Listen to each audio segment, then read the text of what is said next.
From Washington, this is VOA News.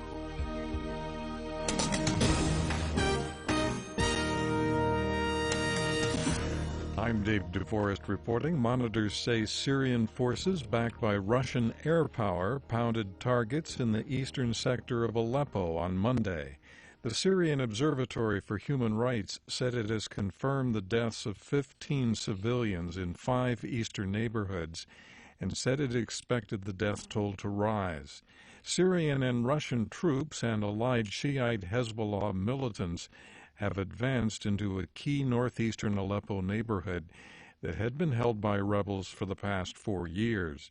At the United Nations, U.S. Ambassador Samantha Power said monitors had confirmed the deaths of 289 people in eastern Aleppo in the past 6 days. Russia and the Assad regime's merciless attacks must end, and those behind such attacks must know that we and the international community are watching their actions, documenting their abuses, and one day they will be held accountable. Meanwhile, UN Special Envoy Stephen O'Brien told the UN Security Council that Syrian-Russian airstrikes on civilian infrastructure are violations of humanitarian law. An earthquake struck off the coast of Fukushima Prefecture in Japan Tuesday. Authorities issued a tsunami warning and advised coastal residents to find higher ground. The U.S. Geological Survey says the quake struck 10 kilometers underground. South Korean opposition parties are planning for the impeachment of President Park Geun-hye. The president has been caught up in an influence peddling scandal involving her friend and aide, Cho Soon-sil, who is charged with abuse of authority, coercion, and attempted fraud.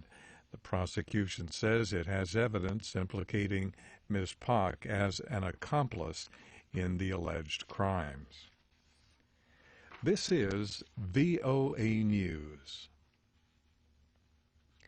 U.S. President-elect Donald Trump says he will soon make some key appointments to his new administration. Trump met Monday with 2 more possible cabinet picks, former Texas Governor Rick Perry, possibly for Energy Secretary, and Oklahoma Governor Mary Fallin, possibly for Interior Secretary. Trump also met with a longtime political ally, former House of Representatives Speaker Newt Gingrich. Trump campaign manager Kellyanne Conway said that not all of the parade of visitors Trump has met with in recent days will wind up working in his administration. The fact is that you have to take your time. This is serious business, and he just has all these different people to interview and to consult with, and until that is done, he's not in a rush to make those announcements. Kellyanne Conway. Police fired tear gas, rubber bullets, and water cannon during battles with protesters late Sunday in the U.S. state of North Dakota. Demonstrators have for months been trying to block the construction of an oil pipeline that they say threatens water supplies and what they consider sacred tribal lands. Construction of the Dakota Access Pipeline is nearly complete. Fighting broke out when about 400 protesters tried to break through a police barricade on a bridge. The Islamic State group is claiming responsibility for Monday's bombing of a Shiite mosque in the Afghan capital, Kabul. The suicide bombing at the Bakir ul Olam Mosque killed at least 32 people and wounded more than 80. Pakistan's military says battles with India along the disputed Kashmir frontier Monday killed at least 4 Pakistani civilians and wounded 10. The army says it killed 6 Indian soldiers in return fire. Taiwan is planning a military drill in the contested South China Sea.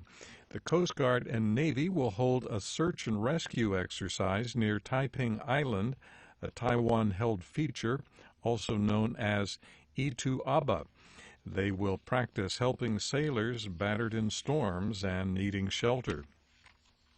A contingent of Japanese troops arrived in South Sudan on Monday to join UN peacekeepers. They are the first Japanese soldiers deployed abroad with a mandate to use force in over 70 years since the end of World War II.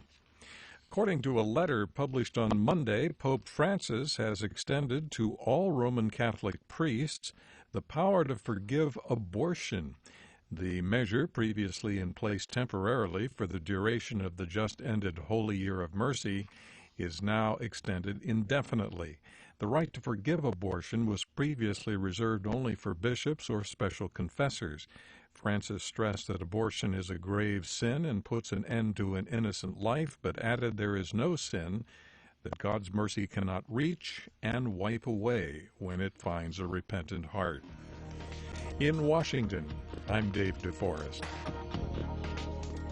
That's the latest world news from VOA.